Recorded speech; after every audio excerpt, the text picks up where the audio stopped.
活蹦乱跳的小蚂蚱怎么也想不到，有一天会被女人抓去当做鱼饵。更不可思议的是，还真有饿疯的鱼宝宝上钩。新的一天从家徒四壁的竹屋开始，不出门就饿3顿的麦红，不得不为填饱肚皮再次出发。幽静而神秘的热带丛林蕴藏着各种宝藏，这种大果蓉是无花果的兄弟果，味道清香蜜甜，可以解暑补充身体维生素。很快，麦红又发现一片野生毛芋头，顺着纤细的茎秆轻轻一拔，饱满圆润的果实便破土而出。毛芋的营养价值与土豆和木薯类似，也是闹粮荒时不可多得的美味。随着人们生活水平的提高，如今毛芋的价格在集市并不高。不过，对于饿得前胸贴后背的麦红来说，用它能去换一顿饱饭，还是值得去动手。在陆续收集了一些大颗品相上好的毛芋后，此刻只要能拿到集市卖钱的产品，麦红便毫不犹豫地收集进竹篓。就连数米高的芭蕉花也成了目标。经过一阵辛苦忙碌后，终于凑够了大半竹篓，一刻不停地奔赴集市。虽然这些并不能赚到很多收入，好在能缓解麦红目前的困境。学校旁边的小集市依然人头攒动，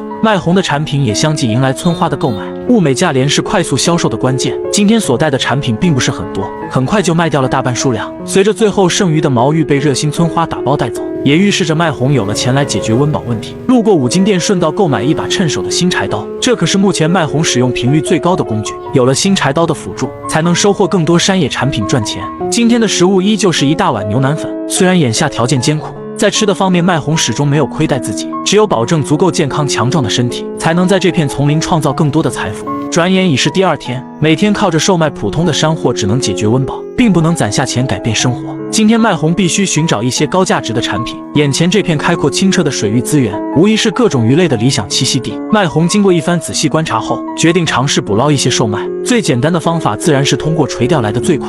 长相清秀的毛竹在新柴刀的劈砍声中陆续倒下。收集如此多的毛竹，麦红是想通过制作一个简易的竹筏，这样就可以前往深水区钓一些大鱼。将毛竹一字摆开捆扎固定，通过毛竹特有的中空浮力扩大接触面积，即使麦红在上面连跳数次，竹筏依然稳稳漂浮在水面。最后在两侧的增加一个护栏，以保证足够的稳定性。横向捆扎2节短竹筒就成了唯一的驾驶位。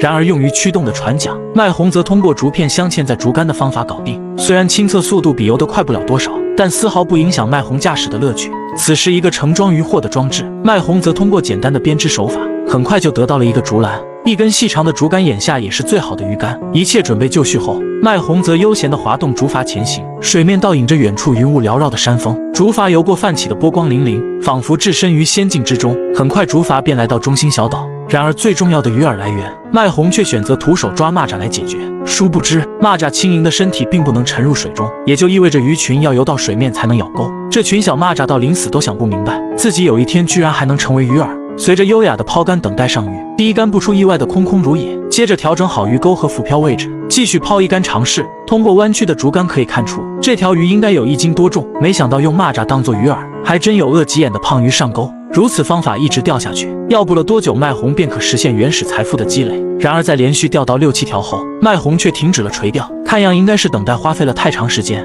为了能在有限的时间内多增加一些收入，再次转战到竹屋旁的小池塘，摸索一些螺丝一同售卖。今天的产量虽然不多，但质量绝对够硬，凭着几条新鲜的野生鱼，也能带来不错的收入。一路开心心的跑到集市，这个熟悉的集市相信很多老铁非常熟悉。在这一排全是卖蔬菜的大妈队伍中，麦红的鱼类产品自然引来大家的好奇。很快摊位就被购买的人群包围起来，争先抢购不常见的野生鱼，现场也是热闹非凡，让麦红体验了一次爆单的快乐。随着最后一条鱼被村花买走，麦红出摊5分钟就结束了今天的赚钱之路。看样产品的稀缺度才是打开市场的秘诀。虽然此时的麦红依旧停留在温饱线徘徊，相信通过双手的不断努力，很快也会将自己的1亩3分地建设得温馨漂亮。下期麦红将继续收集山货赚钱，点个关注，下期见。